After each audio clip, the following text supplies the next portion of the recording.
ಎಲ್ಲರಿಗೂ ಯೂಟ್ಯೂಬ್ ಚಾನಲ್ಗೆ ಸ್ವಾಗತ. ಈ ಒಂದು ವಿಡಿಯೋದಲ್ಲಿ ನಾವು 10ನೇ ತರಗತಿ ಪ್ರಥಮ ಭಾಷೆ ಕನ್ನಡ ಗದ್ಯಪಾಠ 3 ಭಾಗ್ಯಶಿಲ್ಪಿಗಳು ಪಾಠದ ಪ್ರಶ್ನೋತ್ತರಗಳನ್ನು ನೋಡೋಣ. ಪದಗಳ ಅರ್ಥ: ಅಸ್ಥಿಭಾರ ಬುನಾದಿ, ತಾಂತ್ರಿಕ ತಂತ್ರಜ್ಞಾನಕ್ಕೆ ಸಂಬಂಧಿಸಿದ, ಮುಕ್ತಕಂಠ ತೆರೆದ ಮನಸ್ಸು, ಶತಮಾನೋತ್ಸವ, 100 ವರ್ಷ ತುಂಬಿದ ಸಮಯದಲ್ಲಿ ಆಚರಿಸುವ ಉತ್ಸವ, ಸುಪರ್ದಿ ವಶ, ಸ್ಥೈರ್ಯ ದೃಢತೆ, ಹರಿಕಾರ ಮುಂದಾಳು, ಕಾಮಗಾರಿ ಕೆಲಸ, ಗೊಮ್ಮಟ ವ್ಯಕ್ತಿತ್ವ ಉನ್ನತ ವ್ಯಕ್ತಿತ್ವ, ದೂಷಣೆ ನಿಂದನೆ, ವೈಜ್ಞಾನಿಕ ವಿಜ್ಞಾನಕ್ಕೆ ಸಂಬಂಧಿಸಿದ, ಸಮುಚ್ಚಯ ಸಮೂಹ, ಸುಸಂಗತ ಯೋಗ್ಯವಾದ, ಹಂಬಲ ಬಯಕೆ. ಮುಂದಿನ ಭಾಗ: ಒಂದು ವಾಕ್ಯದಲ್ಲಿ ಉತ್ತರಿಸಿ. ಮೊದಲನೆಯ ಪ್ರಶ್ನೆ: ನಾಲ್ವಡಿ ಕೃಷ್ಣರಾಜ ಒಡೆಯರು ಯಾವಾಗ ಪಟ್ಟಾಭಿಷಿಕ್ತರಾದರು? ಉತ್ತರ: ನಾಲ್ವಡಿ ಕೃಷ್ಣರಾಜ ಒಡೆಯರು ಕ್ರಿಸ್ತಶಕ 1895ರಲ್ಲಿ ಪಟ್ಟಾಭಿಷಿಕ್ತರಾದರು. ಎರಡನೆಯ ಪ್ರಶ್ನೆ: ನಾಲ್ವಡಿ ಕೃಷ್ಣರಾಜ ಒಡೆಯರು ಯಾವುದಕ್ಕಾಗಿ ಕಂಕಣಬದ್ಧರಾದರು? ಉತ್ತರ: ನಾಲ್ವಡಿ ಕೃಷ್ಣರಾಜ ಒಡೆಯರು ಮೈಸೂರು ರಾಜ್ಯದ ಸರ್ವತೋಮುಖ ಅಭಿವೃದ್ಧಿಗೆ ಕಂಕಣಬದ್ಧರಾದರು. ಮೂರನೇ ಪ್ರಶ್ನೆ: ಏಷ್ಯಾ ಖಂಡದಲ್ಲಿಯೇ ಮೊದಲು ಪ್ರಾರಂಭಿಸಿದ ಜಲವಿದ್ಯುತ್ ಯೋಜನೆ ಯಾವುದು?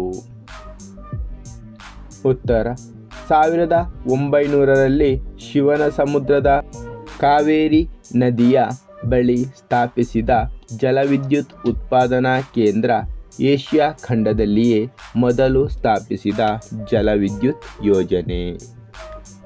ನಾಲ್ಕನೇ ಪ್ರಶ್ನೆ: ಬ್ರಿಟಿಷ್ ಸರಕಾರ ವಿಶ್ವೇಶ್ವರಯ್ಯ ಅವರಿಗೆ ಯಾವ ಪದವಿಯನ್ನು ನೀಡಿತು? ಉತ್ತರ: ಬ್ರಿಟಿಷ್ ಸರಕಾರ ವಿಶ್ವೇಶ್ವರಯ್ಯ ಅವರಿಗೆ ಸರ್ ಪದವಿಯನ್ನು ನೀಡಿತು. ಐದನೆಯ ಪ್ರಶ್ನೆ: ವಿಶ್ವೇಶ್ವರಯ್ಯ ಅವರನ್ನು ದಿವಾನರಾಗಿ ನೇಮಿಸಿದವರು ಯಾರು? ಉತ್ತರ: ವಿಶ್ವೇಶ್ವರಯ್ಯ ಅವರನ್ನು ದಿವಾನರನ್ನಾಗಿ ನೇಮಿಸಿದವರು ಮೈಸೂರು ಸಂಸ್ಥಾನದ ಮಹಾರಾಜರಾಗಿದ್ದ ನಾಲ್ವಡಿ ಕೃಷ್ಣರಾಜ ಒಡೆಯರು. ಆರನೆಯ ಪ್ರಶ್ನೆ: ವಿಶ್ವೇಶ್ವರಯ್ಯ ಅವರ ಹುಟ್ಟುಹಬ್ಬದ ನೆನಪಿಗಾಗಿ ಯಾವ ದಿನಾಚರಣೆಯನ್ನು ಮಾಡಲಾಗುತ್ತಿದೆ? ಉತ್ತರ: ವಿಶ್ವೇಶ್ವರಯ್ಯ ಅವರ ಹುಟ್ಟುಹಬ್ಬದ ನೆನಪಿಗಾಗಿ ಎಂಜಿನಿಯರ್ಸ್ ದಿನಾಚರಣೆಯನ್ನು ಆಚರಿಸಲಾಗುತ್ತದೆ. ಮುಂದಿನ ಭಾಗ: ಕೊಟ್ಟಿರುವ ಪ್ರಶ್ನೆಗಳಿಗೆ 3-4 ವಾಕ್ಯಗಳಲ್ಲಿ ಉತ್ತರಿಸಿ. ಮೊದಲನೆಯ ಪ್ರಶ್ನೆ: ನಾಲ್ವಡಿ ಕೃಷ್ಣರಾಜ ಒಡೆಯರ ಕಾಲದಲ್ಲಿ ಯಾವ ಕ್ಷೇತ್ರಗಳು ಸ್ವಯಂ ಆಡಳಿತ ಸಂಸ್ಥೆಗಳಾದವು? ಉತ್ತರ: ನಾಲ್ವಡಿ ಕೃಷ್ಣರಾಜ ಒಡೆಯರು ತಮ್ಮ ಕಾಲದಲ್ಲಿ ಆಡಳಿತದ ಸ್ಥಳೀಯ ಸಂಸ್ಥೆಗಳನ್ನು ರಚಿಸಿ ಆಡಳಿತ ವಿಕೇಂದ್ರೀಕರಣಕ್ಕೆ ಅನುವು ಮಾಡಿಕೊಟ್ಟರು. ನಗರ ಪಾಲಿಕೆಗಳು ಹಾಗೂ ಗ್ರಾಮ ಪಂಚಾಯತಿಗಳು ಕಾರ್ಯನಿರ್ವಹಿಸಲು ಆರಂಭ ಮಾಡಿದವು. ಇವರ ಕಾಲದಲ್ಲಿ ಗ್ರಾಮ ನಿರ್ಮಲೀಕರಣ, ವಿದ್ಯಾಪ್ರಚಾರ, ವೈದ್ಯ ಸಹಾಯ, ನೀರಿನ ಸೌಕರ್ಯ, ಪ್ರಯಾಣ ಸೌಲಭ್ಯ ಮುಂತಾದ ಕ್ಷೇತ್ರಗಳು ಸ್ವಯಂ ಆಡಳಿತ ಕ್ಷೇತ್ರಗಳಾದವು. ಎರಡನೆಯ ಪ್ರಶ್ನೆ: ನಾಲ್ವಡಿ ಕೃಷ್ಣರಾಜ ಒಡೆಯರ ಕಾಲದಲ್ಲಿ ಯಾವ ನೀರಾವರಿ ಯೋಜನೆಗಳು ಕಾರ್ಯರೂಪಕ್ಕೆ ಬಂದವು? ಉತ್ತರ: ನಾಲ್ವಡಿ ಕೃಷ್ಣರಾಜ ಒಡೆಯರ ಕಾಲದಲ್ಲಿ ಶಿವನಸಮುದ್ರದ ಬಳಿ ಕಾವೇರಿ ನದಿಯಿಂದ ಜಲವಿದ್ಯುತ್ ಉತ್ಪಾದನಾ ಕೇಂದ್ರ ಪ್ರಾರಂಭವಾಯಿತು. ಇದು ಭಾರತ ಮಾತ್ರವಲ್ಲ, ಏಷ್ಯಾ ಖಂಡದಲ್ಲಿಯೇ ಮೊದಲ ಜಲವಿದ್ಯುತ್ ಉತ್ಪಾದನಾ ಯೋಜನೆ. 1907ರಲ್ಲಿ ವಾಣಿ ವಿಲಾಸ ಸಾಗರ ಮಾರಿ ಕಣಿವೆ ಕಟ್ಟಲ್ಪಟ್ಟಿತು. 1911ರಲ್ಲಿ ಕೃಷ್ಣರಾಜ ಸಾಗರ ಇವರ ಬೃಹತ್ ಮುನ್ಗಾಣಿಕೆಯ ಕೊಡುಗೆ. ಮೂರನೇ ಪ್ರಶ್ನೆ, ಶಿಕ್ಷಣದ ಬಗ್ಗೆ ವಿಶ್ವೇಶ್ವರಯ್ಯನವರು ಏನೆಂದು ಹೇಳಿದ್ದಾರೆ? ಉತ್ತರ, ವಿಶ್ವೇಶ್ವರಯ್ಯ ಅವರು ಆಧುನಿಕ ಶಿಕ್ಷಣವೇ ಎಲ್ಲ ಸಮಸ್ಯೆಗೂ ಪರಮೋಚ್ಚ ಪರಿಹಾರವೆಂದು, ಶಿಕ್ಷಣವು ಸಂಜೀವಿನಿ ಎಂದರಿತಿದ್ದ ಅವರು ಶಿಕ್ಷಣದ ಹಲವು ಯೋಜನೆಗಳನ್ನು ರೂಪಿಸಿದರು. ಶಿಕ್ಷಣಕ್ಕಾಗಿ ಶಿಕ್ಷಣವಿರಬೇಕು, ಅದು ಕೆಲವೇ ಜನರ ಸ್ವತ್ತಾಗದೆ ಪ್ರಗತಿಪರ ರಾಜ್ಯದಲ್ಲಿ ಎಲ್ಲರ ಆಜನ್ಮ ಸಿದ್ಧ ಹಕ್ಕಾಗಬೇಕು ಎಂಬುದನ್ನು ಮನಗಂಡಿದ್ದರು. ನಾಲ್ಕನೇ ಪ್ರಶ್ನೆ, ನೆಹರು ಅವರು ಸರ್ ಎಂ ವಿಶ್ವೇಶ್ವರಯ್ಯ ಅವರ ಬಗ್ಗೆ ಏನು ಹೇಳಿದ್ದಾರೆ? ಉತ್ತರ, ದುರದೃಷ್ಟವಶಾತ್ ಭಾರತೀಯರಾದ ನಾವು ಹೆಚ್ಚು ಮಾತನಾಡುವವರು ಮತ್ತು ನುಡಿದಂತೆ ನಡೆಯಲಾರದವರೆಂಬ ದೂಷಣೆಗೆ ಒಳಗಾಗಿದ್ದೇವೆ. ತಾವು ಈ ಮಾತಿಗೆ ಬಹುದೊಡ್ಡ ರೀತಿಯಲ್ಲಿ ಹೊರತಾಗಿದ್ದೀರಿ. ತಾವು ಕಡಿಮೆ ಮಾತನಾಡಿದ್ದೀರಿ, ಹೆಚ್ಚು ಕೆಲಸ ಮಾಡಿದ್ದೀರಿ. ಅದನ್ನು ನಾವು ತಮ್ಮಿಂದ ಕಲಿಯೋಣ ಎಂದು ಪಂಡಿತ್ ಜವಾಹರಲಾಲ್ ನೆಹರು ಅವರು ಬೆಂಗಳೂರಿನಲ್ಲಿ ನಡೆದ ವಿಶ್ವೇಶ್ವರಯ್ಯ ಅವರ ಶತಮಾನೋತ್ಸವ ಸಂದರ್ಭದಲ್ಲಿ ವಿಶ್ವೇಶ್ವರಯ್ಯನವರ ಕುರಿತು ಹೇಳಿದರು. ಐದನೇ ಪ್ರಶ್ನೆ, ಹಣಕಾಸು ನೀತಿಯಲ್ಲಿ ವಿಶ್ವೇಶ್ವರಯ್ಯ ಅವರು ಮಾಡಿದ ಮಾರ್ಪಾಡುಗಳಾವುವು? ಉತ್ತರ, ರಾಜ್ಯದ ಆರ್ಥಿಕ ಚಟುವಟಿಕೆಗಳಿಗೆ ಭದ್ರ ಬುನಾದಿ ಹಾಕುವ ಉದ್ದೇಶದಿಂದ ಹಣಕಾಸು ನೀತಿಯಲ್ಲಿ ಮಾರ್ಪಾಡು ಮಾಡಿ ವಿಶ್ವೇಶ್ವರಯ್ಯನವರು 1913ರಲ್ಲಿ ಮೈಸೂರು ಬ್ಯಾಂಕ್ ಸ್ಥಾಪಿಸಿದರು. ಉಳಿತಾಯ ಬ್ಯಾಂಕುಗಳು, ಕೈಗಾರಿಕೆಗಳ ಅಭಿವೃದ್ಧಿಗೆ ಫೀಡರ್ ಬ್ಯಾಂಕ್, ಕೈಗಾರಿಕಾ ಹೂಡಿಕೆ ಮತ್ತು ಅಭಿವೃದ್ಧಿ ನಿಧಿಗಳ ರಚನೆ ಮಾಡಿದರು. ಸಾರ್ವಜನಿಕ ಜೀವ ವಿಮಾ ಯೋಜನೆ ಜಾರಿಗೆ ತಂದರು. ರೈತರಿಗೆ ಹಾಗೂ ಕರಕುಶಲ ಕೆಲಸಗಾರರಿಗೆ ಸಾಲದ ಸೌಲಭ್ಯ ನೀಡಲು ಸಹಕಾರಿ ಕ್ಷೇತ್ರವನ್ನು ಬಲವರ್ಧನೆಗೊಳಿಸಿದರು. ಪ್ರಾಂತೀಯ ಸಹಕಾರಿ ಬ್ಯಾಂಕ್ಗಳನ್ನು ಸ್ಥಾಪಿಸಿದರು. ರಾಜ್ಯದ ಆಸ್ತಿಯನ್ನು ಹೆಚ್ಚಿಸಿ ಆದಾಯ ತರುವುದರ ಮೂಲಕ ಅಭಿವೃದ್ಧಿ ಕಾರ್ಯಗಳ ಪ್ರಭಾವವನ್ನು ಅಳೆಯಲು ಅನುಕೂಲವಾಗುವಂತೆ ಆಯವ್ಯಯದಲ್ಲಿ ಹೊಸ ದೃಷ್ಟಿಕೋನವನ್ನು ಕಂಡರು. ಮುಂದಿನ ಭಾಗ, ಕೊಟ್ಟಿರುವ ಪ್ರಶ್ನೆಗಳಿಗೆ 8-10 ವಾಕ್ಯಗಳಲ್ಲಿ ಉತ್ತರಿಸಿ. ಮೊದಲನೆಯ ಪ್ರಶ್ನೆ, ನಾಲ್ವಡಿ ಕೃಷ್ಣರಾಜ ಒಡೆಯರ ಕಾಲದಲ್ಲಿ ಮೈಸೂರು ಮಾದರಿ ಮೈಸೂರು ರಾಜ್ಯ ಹೇಗಾಯಿತು? ಉತ್ತರ, ನಾಲ್ವಡಿ ಕೃಷ್ಣರಾಜ ಒಡೆಯರು 1902 ಆಗಸ್ಟ್ 8ನೆಯ ತಾರೀಕಿನಂದು ಮೈಸೂರು ರಾಜ್ಯದ ನೇರ ಉಸ್ತುವಾರಿಯನ್ನು ತಮ್ಮ ಸುಪರ್ದಿಗೆ ತೆಗೆದುಕೊಂಡು ದಿವಾನರಾಗಿದ್ದ ಸರ್ ಕೆ ಶೇಷಾದ್ರಿ ಅಯ್ಯರವರ ಸಹಕಾರದಿಂದ ಮೈಸೂರು ರಾಜ್ಯದ ಸರ್ವತೋಮುಖ ಅಭಿವೃದ್ಧಿಗೆ ಕಂಕಣಬದ್ಧರಾದರು. ಇವರು ಅರಸು ಮನೆತನದಿಂದ ಬಂದವರಾಗಿದ್ದರೂ ಸಹ ಜನತೆ ಆಡಳಿತದಲ್ಲಿ ಪಾಲ್ಗೊಳ್ಳುವಿಕೆಯ ಪರವಾಗಿದ್ದರು. ಪ್ರಜಾಪ್ರತಿನಿಧಿ ಸಭೆ ನೂತನ ರೂಪವನ್ನು ಪಡೆಯಿತು. 1923ರಲ್ಲಿ ಹೊಸ ಕಾನೂನೊಂದನ್ನು ಜಾರಿಗೆ ತಂದು ಪ್ರಜಾಪ್ರತಿನಿಧಿ ಸಭೆಯನ್ನು ಶಾಸನಬದ್ಧ ಸಂಸ್ಥೆಯನ್ನಾಗಿ ಮಾಡಿದರು. ಇದು ವರ್ಷಕ್ಕೆ 2 ಬಾರಿ ಸಮಾವೇಶಗೊಂಡು ಕಲಾಪಗಳನ್ನು ನಡೆಸಿ ವಾರ್ಷಿಕ ಆಯವ್ಯಯ ಪರಿಶೀಲನೆ, ಪ್ರಶ್ನೋತ್ತರ ಠರಾವುಗಳನ್ನು ಮಂಡಿಸಲಾಗುತ್ತಿತ್ತು. ಹೆಚ್ಚಿನ ಪ್ರತಿನಿಧಿಗಳು ಜನರಿಂದ ಆಯ್ಕೆಯಾಗುತ್ತಿದ್ದರು. 1907ರಲ್ಲಿ ನ್ಯಾಯ ವಿಧಾಯಕ ಸಭೆಯನ್ನು ಸ್ಥಾಪಿಸಿದರು. ಇದು ಮೇಲ್ಮನೆಯ ರೀತಿ ಕಾರ್ಯನಿರ್ವಹಿಸುತ್ತಿತ್ತು. ಬೆಂಗಳೂರಿನಲ್ಲಿ 2 ಬಾರಿ ಸಮಾವೇಶಗೊಂಡು ಪ್ರಜಾಪ್ರತಿನಿಧಿ ಸಭೆಯಲ್ಲಿ ಮಂಡಿಸಿದ ಎಲ್ಲ ವಿಷಯಗಳನ್ನು ವಿಮರ್ಶಿಸುವ, ಕಾನೂನನ್ನು ಜಾರಿಗೆ ತರುವ ಅಧಿಕಾರ ಇದ್ದಿತು. ಗ್ರಾಮ ನಿರ್ಮಲೀಕರಣ, ವೈದ್ಯ ಸಹಾಯ, ವಿದ್ಯಾ ಪ್ರಚಾರ, ನೀರಿನ ಸೌಕರ್ಯ, ಪ್ರಯಾಣ ಸೌಲಭ್ಯ ಮುಂತಾದ ಕ್ಷೇತ್ರಗಳು ಸ್ವಯಂ ಆಡಳಿತ ಕ್ಷೇತ್ರಗಳಾದವು. ಶಿವನಸಮುದ್ರದ ಬಳಿ ಕಾವೇರಿ ನದಿಯಿಂದ ಜಲವಿದ್ಯುತ್ ಉತ್ಪಾದನಾ ಕೇಂದ್ರ, ವಾಣಿ ವಿಲಾಸ ಸಾಗರ, ಕೃಷ್ಣರಾಜ ಸಾಗರ ಜಲಾಶಯಗಳನ್ನು ನಿರ್ಮಿಸಿದರು. ಪ್ರಾಥಮಿಕ ಮತ್ತು ಮಾಧ್ಯಮಿಕ ಶಿಕ್ಷಣವನ್ನು ಉಚಿತ ಹಾಗೂ ಕಡ್ಡಾಯವಾಗಿ ಜಾರಿಗೆ ತಂದರು. ಮೈಸೂರು ವಿಶ್ವವಿದ್ಯಾನಿಲಯ, ಉಚಿತ ಆಸ್ಪತ್ರೆ, ಮೈಸೂರು ಬ್ಯಾಂಕ್, ಸಹಕಾರ ಸಂಘಗಳನ್ನು ಸ್ಥಾಪಿಸಿದರು. ದೇವದಾಸಿ ಪದ್ಧತಿ ನಿಷೇಧ, ವಿಧವಾ ಮರುವಿವಾಹ ಕಾಯ್ದೆ, ಸ್ತ್ರೀಯರಿಗೆ ಕಡ್ಡಾಯ ಶಿಕ್ಷಣ ಜಾರಿ ಹೀಗೆ ಹಲವಾರು ಸಾಮಾಜಿಕ ಕಾನೂನುಗಳನ್ನು ಜಾರಿಗೆ ತಂದರು. ಭರತಖಂಡದಲ್ಲಿ ಯಾವ ಸಂಸ್ಥಾನವೂ ಕಾಣದ ಅಭಿವೃದ್ಧಿಯನ್ನು ಮಾಡಿ ಮೈಸೂರು ಸಂಸ್ಥಾನವನ್ನು ಮಾದರಿ ಮೈಸೂರು ರಾಜ್ಯವನ್ನಾಗಿ ಮಾಡಿದರು. ಎರಡನೇ ಪ್ರಶ್ನೆ, ವಿಶ್ವೇಶ್ವರಯ್ಯ ಅವರು ಮೈಸೂರು ದಿವಾನರಾಗಿ ಸಲ್ಲಿಸಿದ ಸೇವೆಯನ್ನು ವಿವರಿಸಿ. ಉತ್ತರ, ನಾಲ್ವಡಿ ಕೃಷ್ಣರಾಜ ಒಡೆಯರಿಂದ ದಿವಾನರಾಗಿ ನೇಮಕವಾದ ವಿಶ್ವೇಶ್ವರಯ್ಯನವರು ಆಡಳಿತದಲ್ಲಿ ಹೊಸ ಮಾದರಿಯನ್ನು ಅನುಷ್ಠಾನಗೊಳಿಸಿ ಕಚೇರಿಯ ಕೆಲಸ ಕಾರ್ಯಗಳಲ್ಲಿ ಸುಧಾರಣೆ ತಂದರು. ದಕ್ಷ ಮತ್ತು ಪ್ರಾಮಾಣಿಕತೆಗೆ ಒತ್ತು ನೀಡಿದರು.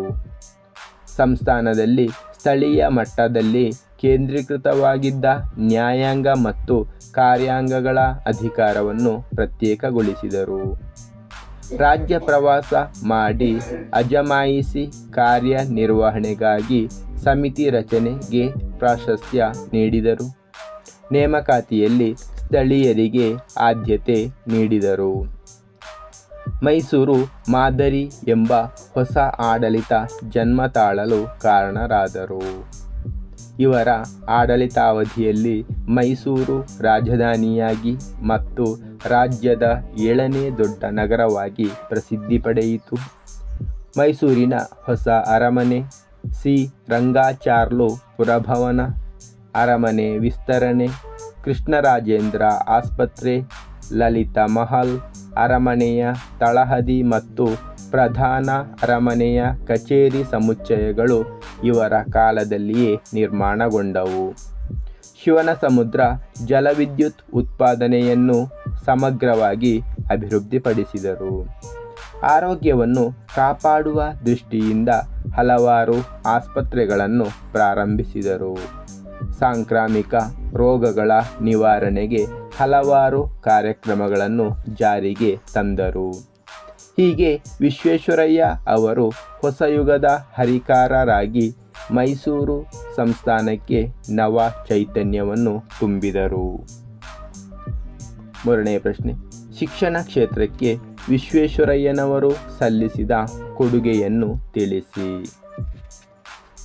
ಉತ್ತರ, ಆಧುನಿಕ ಶಿಕ್ಷಣವೇ ಎಲ್ಲ ಸಮಸ್ಯೆಗಳಿಗೂ ಪರಮೋಚ್ಚ ಪರಿಹಾರ ಎಂದು ವಿಶ್ವೇಶ್ವರಯ್ಯನವರು ನಂಬಿದ್ದರು. ಶಿಕ್ಷಣವೇ ಸಂಜೀವಿನಿ ಎಂಬುದನ್ನು ಅರಿತು ಶಿಕ್ಷಣದ ವಿವಿಧ ಯೋಜನೆಗಳನ್ನು ರೂಪಿಸಿದರು. 1912ರಲ್ಲಿ ಪ್ರಾಥಮಿಕ ಶಿಕ್ಷಣ ನಿಬಂಧನೆಯನ್ನು ಜಾರಿಗೆ ತಂದರು. ಮದ್ರಾಸ್ ವಿಶ್ವವಿದ್ಯಾನಿಲಯದ ನಿಯಂತ್ರಣದಲ್ಲಿದ್ದ ಪ್ರೌಢಶಿಕ್ಷಣ ಶಾಲೆಗಳನ್ನು ಬದಲಿಸಿ ಮೈಸೂರು ಸಂಸ್ಥಾನವೇ ಪ್ರತ್ಯೇಕವಾಗಿ ಪ್ರೌಢಶಿಕ್ಷಣದ ಅಂತಿಮ ಪರೀಕ್ಷೆ ನಡೆಸುವ ಯೋಜನೆಯನ್ನು ಆರ್ಥಿಕ ಪರಿಷತ್ತಿನ ಮೂಲಕ ರೂಪುಗೊಳಿಸಿದರು. ಇವರ ಕಾಲದಲ್ಲಿಯೇ ಮೈಸೂರು ವಿಶ್ವವಿದ್ಯಾನಿಲಯದ ಸ್ಥಾಪನೆಯಾಯಿತು. ಶಿಕ್ಷಣಕ್ಕಾಗಿ ಶಿಕ್ಷಣವಿರಬೇಕು, ಅದು ಕೆಲವೇ ಜನರ ಸ್ವತ್ತಾಗದೆ ಪ್ರಗತಿಪರ ರಾಜ್ಯದಲ್ಲಿ ಎಲ್ಲರ ಆಜನ್ಮಸಿದ್ಧ ಹಕ್ಕಾಗಬೇಕು ಎಂಬುದನ್ನು ಅರಿತಿದ್ದ ಇವರು ತಾಂತ್ರಿಕ ವೃತ್ತಿಪರ ಶಿಕ್ಷಣಕ್ಕೆ ಆದ್ಯತೆ ನೀಡಿದರು. ಬೆಂಗಳೂರಿನಲ್ಲಿ ಮೆಕ್ಯಾನಿಕಲ್ ಎಂಜಿನಿಯರಿಂಗ್ ಶಾಲೆ, ಮೈಸೂರಿನಲ್ಲಿ ಚಾಮರಾಜೇಂದ್ರ ತಾಂತ್ರಿಕ ಸಂಸ್ಥೆ ಸ್ಥಾಪಿಸಿದರು. ಏಕೀಕೃತ ಕರ್ನಾಟಕದ ರಚನೆ ಹಾಗೂ ಕನ್ನಡ ಭಾಷೆ ಸಾಹಿತ್ಯಗಳ ಮೇಲೆ ಜನರಿಗಿದ್ದ ಒಲವನ್ನು ಮನಗಂಡು ಕನ್ನಡ ಸಾಹಿತ್ಯ ಪರಿಷತ್ತನ್ನು ಸ್ಥಾಪಿಸಿದ್ದು ವಿಶ್ವೇಶ್ವರಯ್ಯ ಅವರು ಶಿಕ್ಷಣ ಕ್ಷೇತ್ರಕ್ಕೆ ನೀಡಿದ ಕೊಡುಗೆಗೆ ಕೈಗನ್ನಡಿಯಾಗಿದೆ. ಮುಂದಿನ ಭಾಗ ಸಂದರ್ಭ ಸಹಿತ ಸ್ವಾರಸ್ಯವನ್ನು ವಿವರಿಸಿ. ಮೊದಲನೆಯ ವಾಕ್ಯ, ಸಾಮಾಜಿಕ ಕಾನೂನುಗಳ ಹರಿಕಾರ. ಈ ವಾಕ್ಯವನ್ನು ಭಾಗ್ಯಶಿಲ್ಪಿಗಳು ಎಂಬ ಗದ್ಯದಲ್ಲಿ ಪರಿಷ್ಕರಣಾ ಸಮಿತಿಯು ಸಂಗ್ರಹಿಸಿ ನಿಗದಿಪಡಿಸಿದ ನಾಲ್ವಡಿ ಕೃಷ್ಣರಾಜ ಒಡೆಯರು ಎಂಬ ಪಠ್ಯಭಾಗದಿಂದ ಆರಿಸಿಕೊಳ್ಳಲಾಗಿದೆ. ಸಂದರ್ಭ: ನಾಲ್ವಡಿ ಕೃಷ್ಣರಾಜ ಒಡೆಯರ ಆಳ್ವಿಕೆಯ ಕಾಲದಲ್ಲಿ ಮೈಸೂರು ಸಂಸ್ಥಾನವು ಮಾದರಿ ಮೈಸೂರು ಎಂದು ಹೆಸರಾಗಿತ್ತು. ಇವರು ಮೈಸೂರಿನ ಸರ್ವತೋಮುಖ ಅಭಿವೃದ್ಧಿಗೆ ಕಂಕಣಬದ್ಧರಾದರು. ಇವರು ಸಾಮಾಜಿಕ ಕಾನೂನುಗಳ ಹರಿಕಾರ ಎಂದು ಹೆಸರಾಗಿದ್ದರು ಎಂದು ಹೇಳುವಾಗ ಈ ಮೇಲಿನ ಮಾತು ಬಂದಿದೆ. ಸ್ವಾರಸ್ಯ: ಮೈಸೂರು ಸಂಸ್ಥಾನದ ಅಭಿವೃದ್ಧಿಗಾಗಿ ನಾಲ್ವಡಿ ಕೃಷ್ಣರಾಜ ಒಡೆಯರು ಹಲವಾರು ಕ್ರಮಗಳನ್ನು ಕೈಗೊಂಡಿದ್ದರಿಂದ ಅವರು ಮೇಲಿನಂತೆ ಹೆಸರಾಗಿದ್ದರು. ಎರಡನೆಯ ವಾಕ್ಯ, ಅವರ ಸಾಧನೆಯ ಕಿರೀಟಕ್ಕೆ ಮತ್ತೊಂದು ಗರಿಯನ್ನು ಸೇರಿಸಿತು. ಆಯ್ಕೆ: ಈ ವಾಕ್ಯವನ್ನು ಡಿ.ಎಸ್. ಜಯಪ್ಪಗೌಡ ಅವರು ರಚಿಸಿರುವ ದಿವಾನ್ ಸರ್ ಎಂ ವಿಶ್ವೇಶ್ವರಯ್ಯನವರ ಕಾರ್ಯ ಸಾಧನೆಗಳು ಎಂಬ ಕೃತಿಯಿಂದ ಆರಿಸಲಾದ ಭಾಗ್ಯಶಿಲ್ಪಿಗಳು ಎಂಬ ಪಾಠದಲ್ಲಿರುವ ಸರ್ ಎಂ ವಿಶ್ವೇಶ್ವರಯ್ಯ ಎಂಬ ಪಠ್ಯಭಾಗದಿಂದ ಆರಿಸಿಕೊಳ್ಳಲಾಗಿದೆ. ಸಂದರ್ಭ: ವಿಶ್ವೇಶ್ವರಯ್ಯನವರು ಮುಂಬೈ ಪ್ರಾಂತ್ಯದ ಲೋಕೋಪಯೋಗಿ ಇಲಾಖೆಯಲ್ಲಿ ಸಹಾಯಕ ಎಂಜಿನಿಯರ್ ಆಗಿ ಸೇವೆ ಸಲ್ಲಿಸುತ್ತಿದ್ದಾಗ ಖಾನ್ ದೇಶದ ನಾಶಿಕ್ ಜಿಲ್ಲೆಯಲ್ಲಿ ಹರಿಯುತ್ತಿದ್ದ ಪಂಜ್ರಾ ನದಿಯ ನೀರಾವರಿ ಕಾಲುವೆಗೆ ತೂಬು ಮೇಲ್ಗಾಲುವೆಯನ್ನು ನಿರ್ಮಿಸುವ ಕಾರ್ಯದಲ್ಲಿ ಯಶಸ್ವಿಯಾದರು. ಸಿಂಧ್ ಪ್ರಾಂತ್ಯದ ಸುಕ್ಕೂರು ಪಟ್ಟಣಕ್ಕೆ ಕುಡಿಯುವ ನೀರಿನ ಪೂರೈಕೆಯ ಕಾರ್ಯವನ್ನು ಯಶಸ್ವಿಯಾಗಿ ಪೂರೈಸಿದರು. ಪೂನಾದ ಮುತಾ ಕಾಲುವೆಗೆ ನೀರಿನ ನೆಲೆಯಾಗಿದ್ದ ಪೀಪ್ ಜಲಾಶಯಕ್ಕೆ ಸ್ವಯಂಚಾಲಿತ ಬಾಗಿಲುಗಳನ್ನು ಅಳವಡಿಸಿದರು ಎನ್ನುವಾಗ ಲೇಖಕರು ಈ ಮೇಲಿನಂತೆ ಹೇಳಿದರು. ಸ್ವಾರಸ್ಯ: ವಿಶ್ವೇಶ್ವರಯ್ಯನವರು ವೈಜ್ಞಾನಿಕ ವಿಮರ್ಶಾ ಶಕ್ತಿಯನ್ನು ಹೊಂದಿದ್ದರು. ದೂರದರ್ಶಿತ್ವ ಶಕ್ತಿ ಅವರಲ್ಲಿತ್ತು. ಸದಾ ಹೊಸತನವನ್ನು ಅನ್ವೇಷಿಸುವ ಮೂಲಕ ಸಮಾಜಕ್ಕೆ ಒಳಿತು ಮಾಡುವ ಮನೋಭಾವ ಅವರದಾಗಿತ್ತು. ಅವರ ಸಾಧನೆಗಳು ಅವರ ವ್ಯಕ್ತಿತ್ವಕ್ಕೆ ಒಂದು ಕಿರೀಟದ ಹಾಗೆ ಎನ್ನುವುದು ಮೇಲಿನ ಮಾತು ಸ್ಪಷ್ಟಪಡಿಸುವುದು. ಮೂರನೇ ವಾಕ್ಯ, ಮೈಸೂರು ಸಂಸ್ಥಾನಕ್ಕೆ ಮಾದರಿ ಮೈಸೂರು ಎಂಬ ಕೀರ್ತಿ ಪ್ರಾಪ್ತವಾಯಿತು. ಆಯ್ಕೆ: ಈ ವಾಕ್ಯವನ್ನು ಭಾಗ್ಯಶಿಲ್ಪಿಗಳು ಎಂಬ ಗದ್ಯದಲ್ಲಿ ಪರಿಷ್ಕರಣಾ ಸಮಿತಿಯು ಸಂಗ್ರಹಿಸಿ ನಿಗದಿಪಡಿಸಿದ ನಾಲ್ವಡಿ ಕೃಷ್ಣರಾಜ ಒಡೆಯರು ಎಂಬ ಪಠ್ಯಭಾಗದಿಂದ ಆರಿಸಿಕೊಳ್ಳಲಾಗಿದೆ. ಸಂದರ್ಭ: ರಾಜ್ಯದ ಸರ್ವತೋಮುಖ ಅಭಿವೃದ್ಧಿಗೆ ನಾಲ್ವಡಿ ಕೃಷ್ಣರಾಜ ಒಡೆಯರು ಕಂಕಣಬದ್ಧರಾದರು.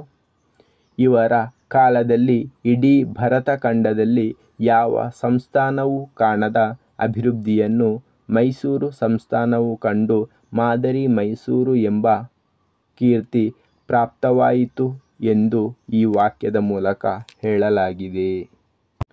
ಸ್ವಾರಸ್ಯ: ಮೈಸೂರು ಸಂಸ್ಥಾನವು ಇಡೀ ಭರತ ಖಂಡಕ್ಕೆ ಮಾದರಿ ಸಂಸ್ಥಾನವಾಗಿ ಕೀರ್ತಿಯನ್ನು ಪಡೆಯಿತು ಎನ್ನುವುದರ ಹಿಂದೆ ನಾಲ್ವಡಿ ಕೃಷ್ಣರಾಜ ಒಡೆಯರ ಆಡಳಿತದ ಸಾಮರ್ಥ್ಯವನ್ನು ಎತ್ತಿ ತೋರಿಸಿರುವುದು ಸ್ವಾರಸ್ಯಪೂರ್ಣವಾಗಿದೆ. ನಾಲ್ಕನೇ ವಾಕ್ಯ, ತಾವು ಕಡಿಮೆ ಮಾತನಾಡಿದ್ದೀರಿ, ಹೆಚ್ಚು ಕೆಲಸ ಮಾಡಿದ್ದೀರಿ. ಆಯ್ಕೆ: ಈ ವಾಕ್ಯವನ್ನು ಡಿ.ಎಸ್. ಜಯಪ್ಪಗೌಡ ಅವರು ರಚಿಸಿರುವ ದಿವಾನ್ ಸರ್ ಎಂ ವಿಶ್ವೇಶ್ವರಯ್ಯನವರ ಕಾರ್ಯ ಸಾಧನೆಗಳು ಎಂಬ ಕೃತಿಯಿಂದ ಆರಿಸಲಾದ ಭಾಗ್ಯಶಿಲ್ಪಿಗಳು ಎಂಬ ಗದ್ಯಭಾಗದಲ್ಲಿರುವ ಸರ್ ಎಂ ವಿಶ್ವೇಶ್ವರಯ್ಯ ಎಂಬ ಪಠ್ಯಭಾಗದಿಂದ ಆರಿಸಿಕೊಳ್ಳಲಾಗಿದೆ. ಸಂದರ್ಭ: ಭಾರತೀಯರು ಹೆಚ್ಚು ಮಾತನಾಡುವವರು ಮತ್ತು ನುಡಿದಂತೆ ನಡೆಯಲಾರದವರೆಂಬ ದೂಷಣೆಗೆ ಒಳಗಾಗಿದ್ದಾರೆ.